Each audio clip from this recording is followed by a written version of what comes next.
प्रज्ञा ठाकुर ये नहीं बताएंगी कि मंथनों को कैसे इलाज होगा। प्रज्ञा ठाकुर ये जरूर बताएंगे कि मुसलमानों का कैसे इलाज होगा, लेकिन ये अपनी ये नहीं बताएंगे कि हिंदुओं की बेटी कैसे सेव रहेंगी, मुसलमानों की बेटी कैसे सेव रहेंगी। ऐसे लोगों के लिए मैं थू करना चाहूंगा, ऐसे लोगों के लिए। आप देखें लाइव टीवी इंडिया और मैं आपके साथ जुनैद अंसारी, और आज बातचीत करेंगे थोड़ा हटके। क्या भारत में बेटियां वाकई में सुरक्षित हैं? एक सवाल है और सभी से ये पूछना चाहिए, अपने आप से भी पूछिए कि क्या बेटियां वाकई में सुरक्षित हैं? सरकार में बैठे लोग कहते हैं कि बेटी जो है 12 बजे रात में भी जो है अकेली जा सकती है कहीं भी, लेकिन दिल्ली जो देश की राजधानी है, जहां प्रधानमंत्री भी बैठते हैं, गृह मंत्री बैठते हैं और वहां के जो मुख्यमंत्री हैं वो भी वहीं बैठते हैं, लेकिन जब वहां पे लगातार जो कुछ दिनों से देखा जा रहा है कि बेटियों पे लगातार जो हमले हो रहे हैं, लेकिन जो भारतीय जनता पार्टी के नेता हैं वो एक रंग को लेकर विवाद करते हैं, वो बेटियों पे नहीं बोलते। प्रज्ञा ठाकुर जो सांसद है मध्य प्रदेश की, वो भगवा रंग कर तो लेकर बोलती है और हिंदू धर्म को कहती है खतरे में चाकू और छुरी रखें, लेकिन इस बेटी का क्या कसूर था? ये बेटी भी तो हिंदू है, क्या ये भी चाकू छुरी रखती तो क्या बच जाती? नहीं बच जाती। लेकिन अभी तक बयान नहीं आया। स्मृति ईरानी जो कहती थी कि मनमोहन सरकार में बेटियां सुरक्षित नहीं है, चूड़ियां तक भेजती थी, तो आज वो चूड़ी कहाँ है? सवाल कई हैं, आपको भी सोचना चाहिए। तो हमारे साथ अंशु ठाकुर हैं, अंशु ठाकुर से भी पूछेंगे कि भारत में जो है बेटियां कितनी सुरक्षित है। अंशु भाई पहले तो स्वागत है आपका। बहुत बहुत धन्यवाद आपका। देखिए, सबसे पहले मैं आपके चैनल के माध्यम से उस देश की बेटी को, उसकी आत्मा को शांति के लिए मैं भगवान से दुआ करता हूं, और उसके साथ साथ उसके परिवार और उसके परिजनों के लिए मैं अपनी संवेदनाएं व्यक्त करता हूं। लेकिन ये बहुत बड़ा सोचने का विषय है। ये भारत देश को, सिर्फ दिल्ली को नहीं बल्कि हमारे पूरे भारत देश को कलंकित करता है ये विषय। जिस तरीके से दिल्ली में जब पूरा देश, पूरी दिल्ली नए साल का जश्न मना रही थी, उसी रात दिल्ली की एक बेटी को एक गाड़ी से लगभग 12-13 किलोमीटर कुछ घसीटा जाता है और उस लड़की का शरीर तक मतलब घिस जाता है नीचे से। बताते हैं कि उसकी खोपड़ी बाहर आ गई, गुर्दे उसके निकल चुके हैं उसके शरीर में से। तो आप ये बताइए कि कितनी मतलब हृदय विदारक घटना है, ये हृदय विदारक घटना है। उस लड़की का किस तरीके से प्राण निकला होगा उसके शरीर में से, लेकिन सब चुप है। इसमें किसकी चूक है? इसमें कहीं ना कहीं दिल्ली पुलिस की चूक है, इन नेताओं की चूक है जो बयानबाजी करते हैं। आज ये देखिए कि समाज, ये जो बड़े बड़े मीडिया है, इनको अपने ऊपर शर्म आनी चाहिए। ये जो लोग हैं, ये शर्म आनी चाहिए। ये लोग सरकार की चाटुकारिता करते हैं। ये जो लोग कहते हैं कि टुकड़े टुकड़े गैंग से हैं, अगर आप भारतीय जनता पार्टी के खिलाफ सवाल उठा दो तो वो कहते हैं टुकड़े टुकड़े गैंग से। मैं आपके दर्शकों को बताना चाहता हूँ आपके चैनल के माध्यम से कि उसमें से एक आरोपी भारतीय जनता पार्टी का सदस्य भी था। वो भारतीय जनता पार्टी में पद लिया, जिसकी बात से उन्होंने जश्न मनाने का काम किया, और उसी दौरान उस लड़की को बलेनो गाड़ी से कुचला गया, उसे घसीटा गया। आप ये बताइए कि किस तरीके से न्याय है? आज समाज एकदम मूक बना हुआ है। एक बेटी, देश की बेटी, फिर द्रौपदी की तरह उसका चीरहरण हुआ, निवस्त्र करके उसे मार दिया गया और समाज तमाशबीन बन की तरह एकदम देख रहा है। उस लड़की का चरित्र हत्या करने का काम कर रहे हैं, उसकी चारित्रिक रूप से उसे बता रहे हैं, उसे चरित्र हनन करने का काम। राजनीति की बात करें तो आम आदमी पार्टी कहती है कि भारतीय जनता पार्टी की गलती है, और भारतीय जनता पार्टी कह रही है कि आम आदमी पार्टी की गलती है। तो क्या एक बेटी की गलती है क्या उसमें? देखिए, गलती सिर्फ ना भारतीय जनता पार्टी की है ना आम आदमी की है, गलती सबकी है। इन लोगों की गलती। अगर आम आदमी पार्टी से सवाल किया जाए, इन्होंने, इनके मुख्यमंत्री ने बड़े बड़े दावे किए थे कि हर स्ट्रीट लाइट पे हमारा सीसीटीवी कैमरा मिलेगा, हमने 10 लाख सीसीटीवी कैमरे लगाए। क्यों नहीं वो सीसीटीवी कैमरे मिल रहे हैं आज जब दिल्ली पुलिस छानबीन कर रही है? तो प्राइवेट कैमरों से पता चल रहा है, जिन लोगों ने अपने दुकानों में, अपने घरों में लगाए, तब जाके कुछ जो विजुअल्स हैं उसके सामने आ रहे हैं। दिल्ली पुलिस कहाँ थी? बैरिकेडिंग सीपी वगैरह आप देखें, नए साल के दिन इन्होंने फोर्स बढ़ाने का काम किया। हर मोड़, हर चौक पे ये बताते हैं दिल्ली पुलिस सबसे बढ़िया है, छानबीन करने का काम करती है, पेट्रोलियम करने का काम करती है, गश्ती करने का काम करती है, चालान काटने का काम करती है। डिजिटल हो रही है दिल्ली पुलिस और तमाम देश की बड़ी बड़ी पुलिस है। लेकिन आप बताइए कि गाड़ी में लगभग 12-13 किलोमीटर एक बेटी का जो शरीर है वो गाड़ी के साथ खिंचता चला जा रहा है। आरोपियों को नहीं पता, दिल्ली पुलिस को भी नहीं दिखा। 12 किलोमीटर तक दिल्ली पुलिस सड़क पे थी या नहीं थी? दिल्ली पुलिस से ये सवाल है हमारा। बिल्कुल। और नेशनल मीडिया की आपने बात की, वो तो कसूर बेटी को ही बता रहे हैं। मैं बताने का काम करूंगा। अगर किसी और की सरकार होती है, एक हमारे दिल्ली में अभी 10 साल पहले निर्भया कांड हुआ था, जब बड़ा जन आंदोलन बना, जब जाके उस बेटी को आज जाके इंसाफ मिला। लेकिन कहने की बात, एक निर्भया चली गई, उसके बाद भी देश में हर दूसरे दिन निर्भया पैदा करने का काम कर रहा है ये समाज।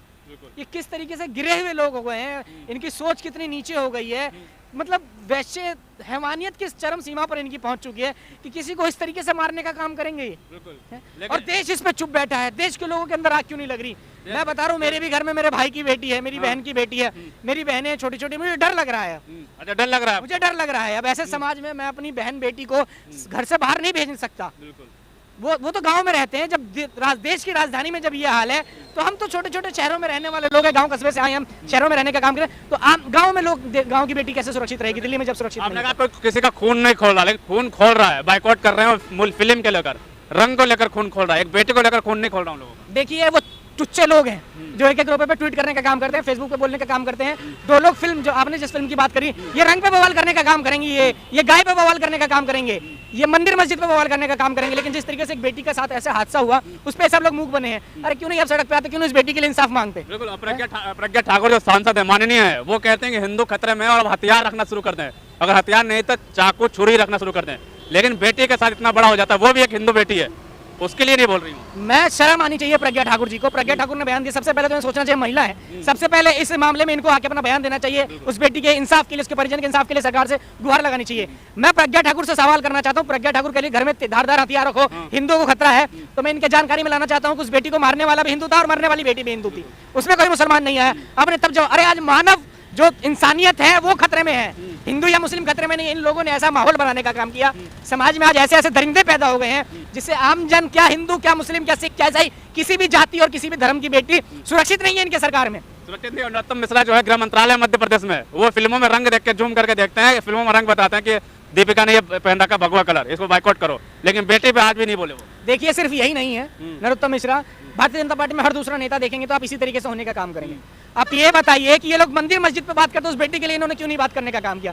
सरकार इनके दिल्ली पुलिस अमित शाह जी को जवाब देना चाहिए इसमें।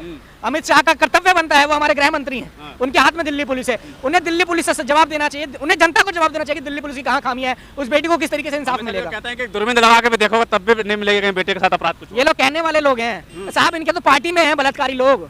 कुलदीप सेंगर पे बलात्कार का आरोप लगा, चिन्मयानंद जैसे लोगों पे बलात्कार का आरोप लगा है, इनके तो पार्टी में भरे बैठे हैं बलात्कारी लोग। लेकिन कहीं ना कहीं ये जो समय है ये जाति और पार्टी और धर्म करने का नहीं है, ये शर्म एकजुट होकर ये जो समय है ये एकजुट होकर लड़ाई लड़ने का है उस बेटी को इंसाफ दिलाने के लिए। स्मृति ईरानी नजर नहीं आती आपका भी? बिल्कुल नजर नहीं आएंगी। वो जब नजर आती है मनमोहन सिंह प्रधानमंत्री थे, जब देश में निर्भया जैसे छोटे मोटे कांड होते थे, बलात्कार के कांड होते थे, छेड़खानी होती थी, निर्भया जैसे कांड होते थे, जब स्मृति ईरानी मनमोहन सिंह को चूड़ियां बनाने की बात करती थी। लेकिन आज वो नरेंद्र मोदी जी से कोई सवाल नहीं कर सकती, क्योंकि इन लोगों के अंदर नैतिकता नहीं है, नैतिकता इनकी शून्य हो गई है, मानवता इनकी खत्म हो गई है। कुर्सी की गर्मी इन लोगों को ऐसे लग चुकी है कि लोगों का दर्द ये लोग भूलने का काम कर रहे हैं दिल्ली और अपनी अपनी गद्दियों पर बैठ के। बड़ा क्या है, फिल्म या एक बेटी? बड़ा बेटी है साहब, बड़ा बेटी है। जो देश है वो बेटियों से बनता है, फिल्मों से देश नहीं बनता। ये देश जो है ये इंसानों से बनता है, मनुष्यों से बनता है, पुरुष और नारी से बनता है। तो बेटी पे चोट आएगी तब धर्म खतरे में आएगा, इंसानियत खतरे में आएगा, या फिल्म में रंग पहनने से धर्म खतरे में आएगा? इन लोगों को प्रोपेगेंडा, ये लोग देश के जो असली मुद्दे हैं उसे खत्म करने का काम करते हैं। ये असली मुद्दे, रोटी रोजगार की समस्या जहाँ होगी उस मुद्दे को खत्म करने के लिए कभी ये मंदिर का बात करेंगे, कभी मस्जिद का बात करेंगे, कभी धर्म का बात करेंगे। लेकिन जो असली मसला है, जो रोटी की है, भूख की है, इज्जत की है, शिक्षा की है, लड़कियां कैसे सुरक्षित रहें, माँ बहन कैसे हमारी सुरक्षित रहें, उसकी आप ये बताइए। दिल्ली नोएडा जैसी महानगरों में जब यह हाल हो रहा है तो आम जन में क्या हो रहा है?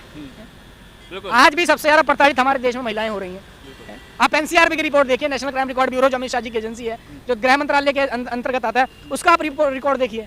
कहीं दहेज की वजह से बेटी जलाई जा रही है, बेटी मारी जा रही है, कभी ये मंचले छेड़खानी कर रहे हैं, तो कभी बलात्कार जैसी घटनाएं बेटियों के साथ। मतलब कब तक बेटियां इस तरीके से शिकार होती रहेंगी? मेरा दिल्ली पुलिस से, देश के प्रधानमंत्री जी से, गृह मंत्री जी से यही सवाल है कि कब तक देश की बेटी इस तरीके से इन मंचलों का शिकार होती रहेंगी, इन दरिंदों का शिकार होती रहेंगी। आप ये देखिए कि उस बेटी के पिता नहीं थे, वो अकेले लड़की थी जो कमा के अपने परिवार का भरण पोषण करती थी, दोस्त के छोटे भाई बहन थे, उसकी माँ बीमार रहती थी। आज क्या अमित शाह जवाब देंगे उसके लिए, या केजरीवाल जाके जवाब देने का काम करेंगे? उसके घर की रोटी कौन चलाएगा? मुआवजा देके बैठ जाएंगे ज्यादा से ज्यादा, अगर इनके ऊपर ज्यादा हु हल्ला होगा तो, दबाव बनेगा तो। क्या लग रहा है? आज अंजलि थी, कल कोई और बेटी होगी, कल आपकी बहन हो सकती है, मेरी बहन हो सकती है, जो दर्शक देख रहे हैं इनकी बहनों के साथ ऐसा हो सकता है। इसलिए मैं आपके चैनल के माध्यम से कह रहा हूँ, देश की जनता को बताना चाहता हूँ, युवाओं को बताना चाहता हूँ कि जागो, और लड़कों को खासतौर से कि अपने अंदर बदलाव करने की जरूरत है। आपको कहीं भी ऐसे मंचले देखे तुरंत इनकी कुटाई करने का काम करें, या पुलिस में देने का काम करेंगे। प्रज्ञा ठाकुर ये नहीं बताएंगी कि इन मंचलों को कैसे इलाज होगा, प्रज्ञा ठाकुर ये जरूर बताएंगे कि मुसलमानों का कैसे इलाज होगा, लेकिन ये अपनी ये नहीं बताएंगे कि हिंदुओं की बेटी कैसे सेफ रहेंगी, मुसलमानों की बेटी कैसे सेफ रहेंगी। इन लोगों को नारी जात पता नहीं, नारी होने के बाद भी अगर नारियों के हक की बात नहीं कर सकते तो इन्हें नारी होने पर शर्म आनी चाहिए। क्या कहेंगे लास्ट में उन लोगों को जो बाइकआउट करते हैं हर चीज का, लेकिन बेटियों के लिए कभी नहीं बोलते, ना रोजगार के लिए बोलते, ना महंगाई के लिए बोलते, लेकिन रंग के लिए आप देखो कितना विवाद है भारत में। लगा सबसे बड़ा मुद्दा जो रंग ही है, आपने देखा होगा। ऐसे लोगों के लिए मैं थू करना चाहूंगा, ऐसे लोगों के लिए जो बाइकाट गैंग है, जो रंग और गाय पे बात करते हैं, गंगा पे बात करते हैं, धर्म पे बात करते हैं, मंदिर और मस्जिद पे बात करते हैं, जो रोटी रोजगार पे बात नहीं करते, जो बेटी की बात नहीं करते कि देश में बेटी कैसे सुरक्षित रहेगी, बेटियों को कैसे पढ़ने का अवसर मिलेगा, जो इस चीज की बात नहीं करते, उन लोगों के लिए मैं थू कहना चाहूंगा आपके चैनल के माध्यम से। बिल्कुल साफ तौर पर जो सवाल यही उठते हैं कि कौन वो नेता होगा क्या जो नेता जो रंग को लेकर विवाद करते हैं, एक फिल्म को लेकर धर्म खतरे में बता देते हैं और कहते हैं कि मुसलमानों की सुरक्षा के लिए जो है आप हथियार अपने पास रखिए, लेकिन जो ये बेटी, इस बेटी की सुरक्षा कैसे होगी? ये जो बेटी थी ये भी हिंदू थी और जो अपराधी थे वो भी हिंदू हैं, तो क्या इन लोगों की सुरक्षा कैसे होगी? मैं हिंदू धर्म में, पहली बात तो मैं धर्म लाता ही नहीं, अपराधी सिर्फ अपराधी है और उसको कड़ी से कड़ी सजा होना चाहिए। लेकिन सवाल इसलिए उठता है क्योंकि लगातार जो आजकल की राजनीति है कहीं ना कहीं हिंदू मुस्लिम में आ गई है, चाहे नेशनल मीडिया यानी जिसे गोदी मीडिया कहते हैं। जब आफ्ताब केस हुआ था तो एक मुस्लिम को जिहादी बता बता के जो है उन्होंने अपराधियों को एक धर्म से जोड़ के पूरा बहुत बड़ा मुद्दा बना दिया था। मैं चाहता हूँ कि इस बेटी का भी मुद्दा बनाए, लेकिन अपराधियों को लेकर, बेटी को कसूरवार ना बनाए और रंगों में ज़्यादा ना बटे। आपको भी सोचना होगा, अपने अंदर की आत्मा को जगाना होगा कि कब तक आप लोग चुप रहेंगे और कब तक जो है ऐसी बेटियां जो है ऐसे लोगों के शिकार होती रहेंगी। तब तक होती रहेंगी जब तक आप उन लोगों के खिलाफ खड़े नहीं होंगे एक साथ मजबूत होकर। उसमें आप कोई धर्म मत देखिए, कोई जाति मत देखिए, कोई पार्टी मत देखिए। अगर अपराधी के खिलाफ आपको खड़ा होना पड़ेगा, बेटी के साथ आपको आना पड़ेगा, तब जाके जो इनको मुंहतोड़ जवाब मिलेगा। और रंगों से और फिल्मों से जो है कभी कोई धर्म खतरे में नहीं आता है, ये सोच आपको अंदर लानी होगी। ऐसे खबरों के लिए हमारे साथ बने रहिए, तब तक के लिए धन्यवाद।